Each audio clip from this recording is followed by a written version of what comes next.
Bienvenidos a Análisis PM. Hoy de vuelta con nosotros Carlos Pagne. ¿Cómo andás? ¿Bien? Muy bien, Juan, ¿cómo estás? Bien, te extrañamos. Bueno, muchas gracias. ¿En serio? Muchas gracias. La verdad que ya teníamos el hábito de escucharte los jueves. Vuelve el hábito. Vuelve el hábito, tal cual. ¿Hablamos de Venezuela? Hablamos de Venezuela. Sí. Ahí está... hay una crisis que está cambiando de rostro todo el tiempo. Sí, que no termina nunca, que se profundiza, pero no tiene piso. No tiene piso porque la salida del problema es muy compleja, sobre todo porque en Venezuela hay un gobierno que ha quedado sin salida. Yo creo que un factor clave de lo que está pasando en Venezuela es que la radicalización obedece a que Maduro y todo lo que rodea a Maduro es un esquema de poder que no tiene dónde ir si no está en el poder. Y fíjate que las sanciones de Estados Unidos a Maduro, no al país, cargan sobre este punto. Hay dos sobrinos de Maduro acusados por narcotráfico en Estados Unidos. Diosdado Cabello en la misma situación. Tarek El Aissami, el presidente, acusado también por narcotráfico. Además le encontraron fondos en Estados Unidos cuantiosos. Es decir, es muy difícil pensar una salida en la situación venezolana con un gobierno acorralado que pretende negociar un monto de impunidad. Esta es una consecuencia directa de cuando tenés mucha corrupción en un sistema político. La transición hacia la alternancia, el cambio de esquema de poder, es muy difícil. Se vuelve muy traumático. A su vez tenés otro problema, que es que cualquier elección limpia la gana la oposición hoy en Venezuela. Por eso tiene que reformar la Constitución. Es decir, Maduro tiene que reformar la Constitución porque Chávez había pensado una Constitución muy democrática, que proponía a cada rato un plebiscito, que impedía el uso de armas para reprimir manifestaciones populares. Es decir, es una constitución hecha para el alto imperio, para cuando tenés todo el consenso, no cuando estás acorralado con 10% de popularidad, claro, que es lo que hoy le pasa a Maduro. Que echa mano a la represión. Claro. Con un problema adicional, que es lo que aparece ahora con esta constituyente que la va a instalar mañana.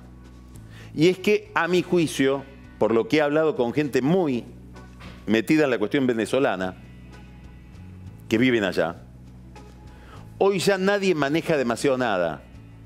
Las manifestaciones públicas empiezan a tener una lógica propia, que los líderes de la oposición les cuesta conducir, y sobre todo el chavismo empieza a tener una crisis interna.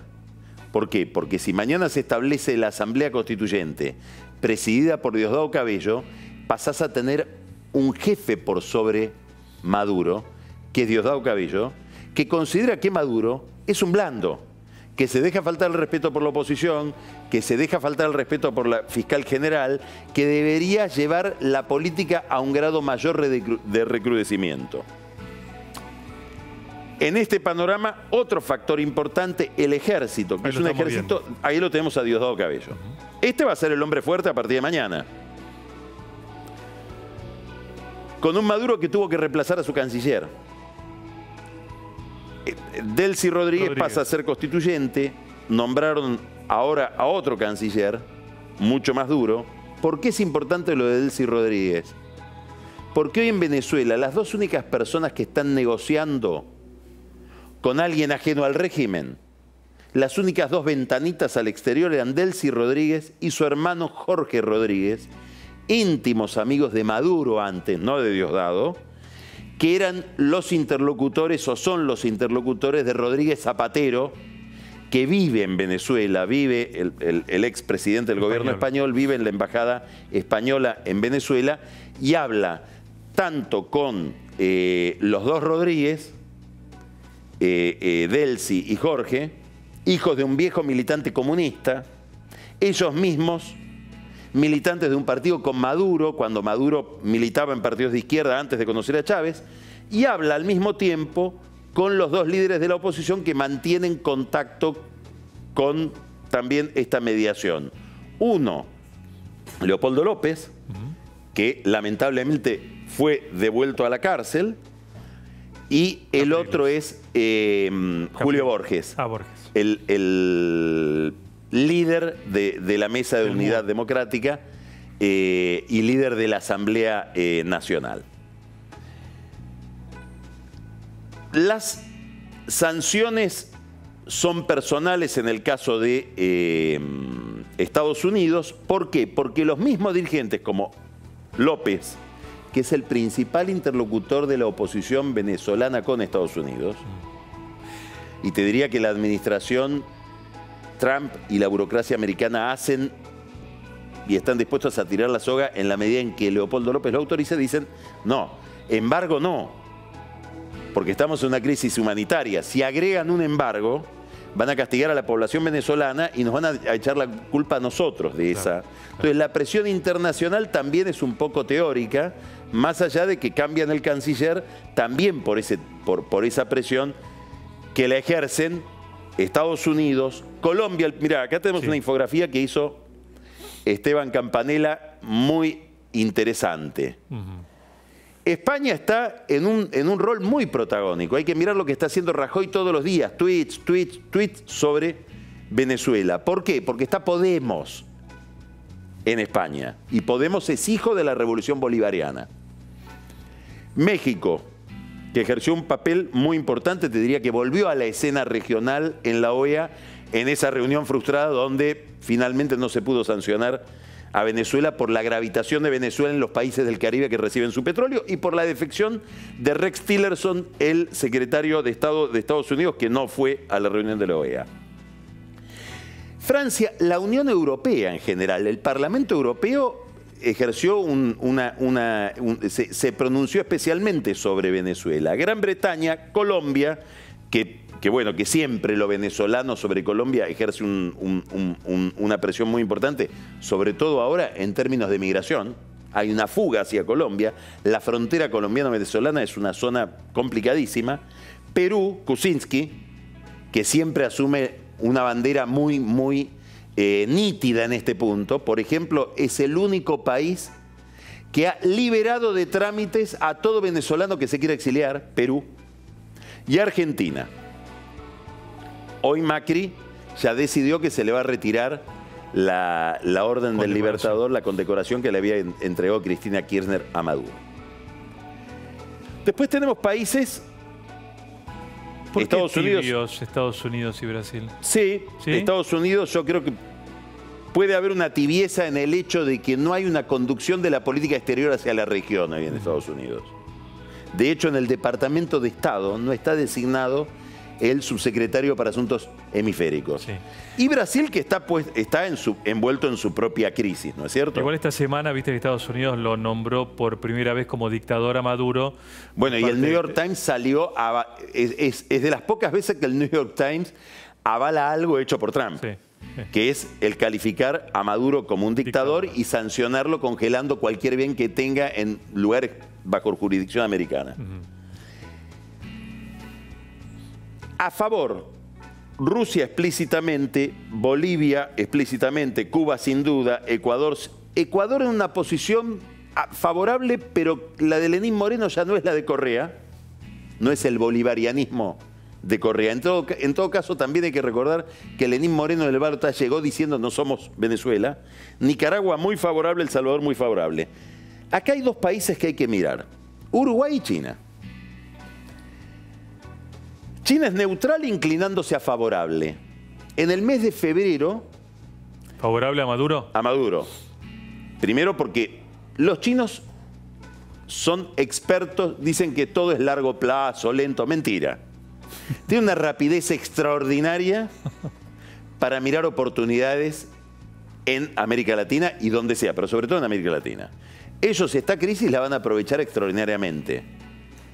Son grandes consumidores de petróleo venezolano que no pagan porque es a cambio de la deuda financiera que tiene Venezuela con ellos. Se están llevando toda la minería venezolana, sobre todo oro, y creo que van a seguir avanzando en aprovechar que Venezuela está asfixiada, como aprovecharon que la Argentina estaba financieramente asfixiada para quedarse con muchos negocios en la Argentina. Una vez que están no los podés sacar. Preguntale a Macri, quiso mover un poquito y te aparece China del otro lado. No las empresas chinas que son estatales. China, el Estado chino. En Venezuela va a pasar lo mismo. Pero fíjate una cosa. En febrero, Brasil y España decidieron suspender la provisión de material antidisturbios para que no sean con productos españoles o brasileños que se reprime a la población venezolana. Los chinos dijeron, quédense tranquilos que nosotros le proveemos lo que no le proveen los otros. Por supuesto que en China no hay problemas con... No hay ni siquiera manifestaciones. O sea, están encantados de poder proveer a cualquier gobierno represor en el planeta lo que ellos producen para reprimir manifestaciones. Uruguay, ¿por qué es importante? Y esto lo vamos a ver de nuevo el sábado. ¿Por Almagro? Bueno, Almagro es una voz disonante de lo que es el oficialismo uruguayo, tanto que se termina peleando con Pepe Mujica por asumir una postura, te diría, muy alineada con Estados Unidos en contra de Venezuela. Nota al pie de página, Mujica le pidió el voto a los venezolanos para que apoyen a Almagro como secretario general de la OEA en la convicción y con la promesa de que no los iba a castigar. Claro. Bueno, falló. No, Uruguay es importante, ¿por qué? Porque Uruguay es el país que viene impidiendo que el Mercosur expulse a Venezuela del bloque. La reunión que se hizo en la Argentina, que se hizo en Mendoza, yo creo que imprudentemente la Cancillería anunció, dejó trascender que iba a ser el día de la expulsión, no llegó la expulsión por Uruguay. Este sábado hay una reunión en San Pablo de cancilleres del Mercosur de nuevo. Uruguay, Argentina, Paraguay, Brasil. Veremos si cambia esa posición. Pero probablemente Uruguay vuelva a impedir una sanción más efectiva sobre Venezuela aplicando la cláusula democrática del protocolo de Ushuaia. En el G20 hubo trascendidos, no sé qué sabrás vos al respecto, hubo trascendidos de que en el G20 Trump y Putin hablaron de Leopoldo López, de su liberación. La liberación de Leopoldo López es algo que se negoció con Zapatero directamente. Y llegó un mes después de lo que habían prometido. Zapatero tiene la convicción de que, al menos la tenía hasta la instalación de hasta esta elección de constituyentes, de que lentos pero cumplen. Es el único que cree eso, con una especie de optimismo patológico respecto de cuál es el rumbo que tomó Venezuela. Putin abiertamente avala al régimen de Maduro porque entiende que ese aval forma parte de su política contra los Estados Unidos. No te olvides que Rusia es un país sancionado como Venezuela por el caso Crimea. Sí. En Rusia... ¿Estuviste en Rusia? Yo estuve ahora en Rusia, en San Petersburgo. Y ahí, donde empezás a mirar, hay un sentimiento muy antiamericano en la gente, que lo alimenta mucho el régimen. Hay un sentimiento antieuropeo. Algunos te dicen estamos felices por las sanciones porque volvemos a ser Rusia. Y hay una afinidad con el régimen venezolano porque muchos venezolanos militares se forman en Rusia. Vos decís antiamericano como sinónimo de anti-norteamericano. Anti-estadounidense, anti-yanqui, digamos. Anti-yanqui. Sí. Sí, en el sentido en que los europeos hablan de antiamericanismo. Entonces, no hay un compromiso comercial tan fuerte como tiene China, no hay un compromiso directo tan fuerte, pero en la jugada general que hace que haya ahora expulsiones de diplomáticos norteamericanos de Rusia, Maduro encuentra en Rusia también un aval. La Argentina hace todo lo que le convendría a Macri. Ahora habla del retiro de la condecoración del Libertador a Maduro. A mí me da la impresión de que la Argentina, que Macri, que tiene una posición tan nítida respecto de Venezuela, me llama la atención que no lo esté aprovechando más en la campaña. Digamos, me llama la atención que no hayan tenido la habilidad de crearle a Cristina Kirchner, pero sobre todo a Jorge Tayana, que ha sido un funcionario destacadísimo en la región en materia de derechos humanos, la necesidad de pronunciarse sobre el tema de Venezuela. Se pronunció muy tarde el CELS, diciendo, bueno, esto ya es intolerable. Berbisky alineado siempre con el kirchnerismo. Sí. Me parece que en el caso de Cristina la pasa comodísima. Con un gobierno que juega mucho en la cuestión venezolana en la escena internacional, pero que, por ejemplo, no tiene un embajador en Venezuela. Fíjate que hubo una reunión de la oposición venezolana, de Julio Borges, con diplomáticos extranjeros. Salió en la tapa del New York Times ayer. Estaba el británico, estaba el mexicano, estaba el español, Jesús Silva. Podría haber un argentino ahí, pero no tenemos embajador, tenemos un encargado de negocios. Solo dicen que Argentina iba camino a Venezuela en la campaña. Es todo lo que dicen del vínculo kirchnerismo-Venezuela para utilizar esto que decís vos de Venezuela. Sí, pero por ejemplo... Es lo único. No sé si vamos camino a Venezuela, porque Venezuela y la Argentina son dos cosas distintas. Es lo que, digamos, es la forma no lo usan más que en ese lugar. Es la forma más visible que tienen de decir esta es la crisis que evitamos. Claro, nada más que eso. Pero el vínculo entre Venezuela y la Argentina durante el kirchnerismo es un capítulo importantísimo de la corrupción del kirchnerismo. Claro. Y tendría que estar debido dando explicaciones de esto. ¿Queda algún escombro, alguna ruina de los acuerdos entre Argentina y Venezuela durante el kirchnerismo que esté funcionando todavía o no? Ya no. Está desmantelado Lo que todo. había era una deuda importante de la Argentina deuda, con sí. Venezuela, que no sé si los venezolanos la cobraron. Después... Ignoro cuál es el estado del fideicomiso, pero esa es una cosa que habría que mirar. Pero acá tendrían que estar dando explicaciones de Vido, Uberti. Digamos, suelen no dar explicaciones, Sí, no. entre otras cosas porque los jueces no se las piden. Acordate el calvario que pasó el embajador Eduardo Saduz por Claro. haber dicho que pedían el 15% para entrar en los negocios. Sí. Bueno, todo eso está ausente hoy de la Argentina y creo que el gobierno tiene un problema de diseño. Los anglosajones diferencian politics de policy. La política, como la entendemos nosotros, de la administración. Mi impresión es que el gobierno de Macri tiene dificultades enormes para hacer política con la administración. Entonces hoy está enfrentando a los socios del chavismo y este tema casi no está en la campaña. Cristina agradecida, Tayana agradecida. Claro. Entramos entonces en campaña, al tema de la campaña. Sí, sí. ¿Vos crees que ya dan por perdida esta primera vuelta, digamos, de las PASO? Para nada, ¿no? para nada. Me parece que al contrario, que en los últimos días hay un cambio de clima dentro del gobierno, dentro del equipo de Vidal, como cierta recuperación. Creo que está totalmente abierta la elección. Cuando uno habla con encuestadores serios, con los más confiables, lo que te dicen es, esta es una elección que va a estar casi empatada en un nivel de 30, 33, 34. No va a haber alguien que gane 38. Yo creo que la elección tiene la estructura de un balotaje por dos razones.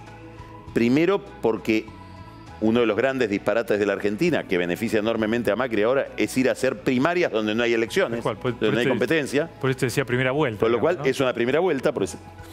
Y segundo, porque en la elección de senador, esto no pasa en las elecciones de diputados o de otros rubros, en la elección de senador hay dos que terminan compitiendo. Sí. Por eso, si el tercero queda muy atrás, en todas las hipótesis el tercero es Massa, si Massa queda muy atrás, bueno, va a ser muy difícil que alguien repita el voto a Massa si sabe que el suyo no va a entrar. Con lo cual, esta ley de paso, de primarias, las hicieron aquellos que más se perjudican ahora con esta ley, que son Cristina, Massa, que era jefe de gabinete, y Randazzo, que era el ministro del Interior que elabora la ley. Es una paradoja, ¿no? Terminan todos perjudicados por un invento bastante raro propio. Cristina Kirchner sigue demostrando una gran plasticidad. A mí no me sorprende. ¿Por qué? Porque tenemos que recordar la gran plasticidad de la misma figura, de ese mismo liderazgo en el año 2011, cuando venía de la derrota del 2009, hablaba de sintonía fina, iba a la UIA y se daba besos con los empresarios, inventó la cámpora, corrió todo lo negativo del gobierno de su esposo a un segundo plano y mostró una renovación dentro del gobierno. Digamos, Cristina ha demostrado a lo largo de su historia una enorme plasticidad para poder entender cuál es el juego y cómo debe reconvertirse. Creo que ahora esa plasticidad, que es de esta nueva Cristina, que en defensa propia habla poco, sale poco, imita el juego Durán Barba, tanto que los obliga a los de Cambiemos a salir de ese juego y volver al 360, ¿no? Los actos TED. circulares, etcétera. TED. Hay apoyo técnico también. Hay que anotar un nombre. Sí. ¿Quién asesora a Cristina? Antoni Gutiérrez. Ese señor, que es columnista en varios diarios españoles, es un consultor catalán que en su momento asesoró a Pérez Rubalcaba, el candidato del Partido Socialista Obrero Español que enfrentó a Rajoy cuando Rajoy gana, el heredero de Zapatero. También asesoró al Partido Popular, al partido de Rajoy en Andalucía, es un catalán, bastante caro, no creo que en este caso cobre demasiado porque no ejerce un asesoramiento sistemático, pero es un interlocutor de Cristina, sobre todo en el manejo de redes sociales. ¿Se reunió con Cristina? No sé si ha estado acá, lo que sé es que es un hombre que la está inspirando en esta campaña. Antoni Gutiérrez.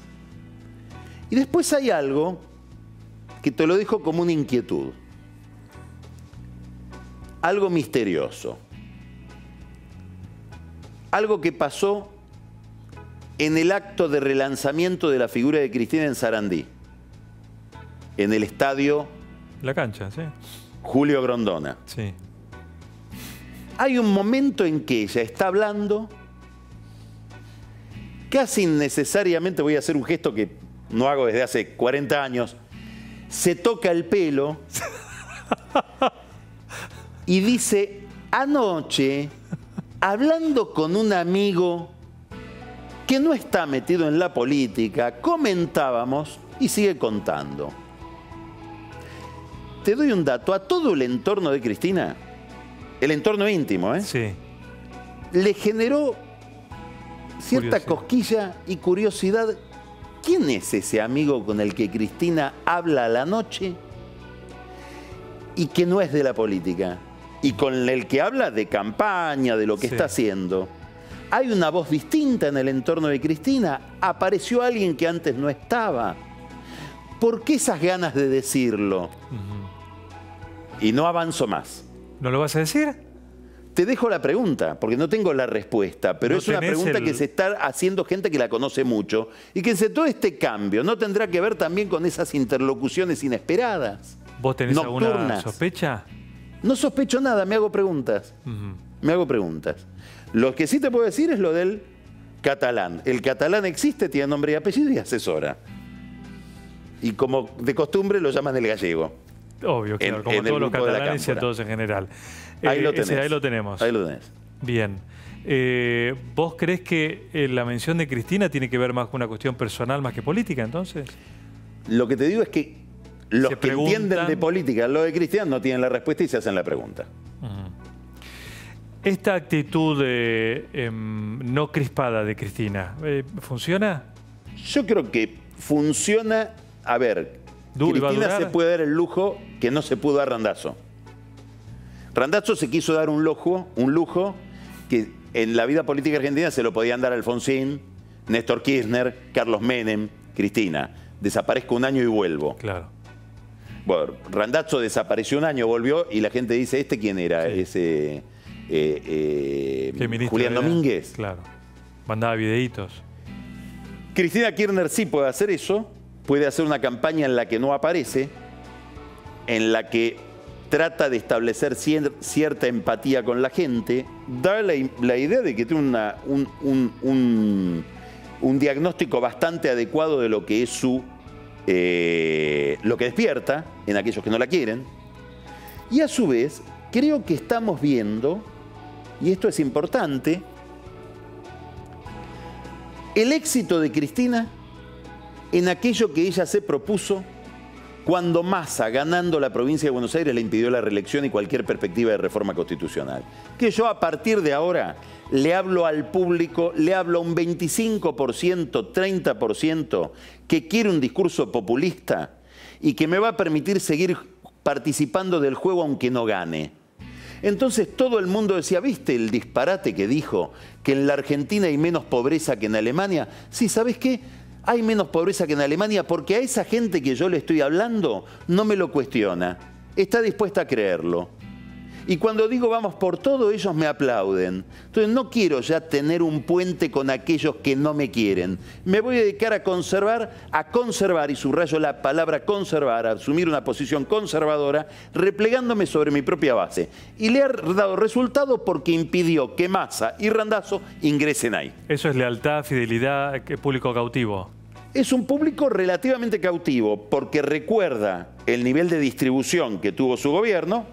Si lo mirás desde el punto de vista racional, hiper irresponsable, eso nos llevó a la recesión posterior. Y además, ese público en una franja tiene una adhesión que no es a Cristina.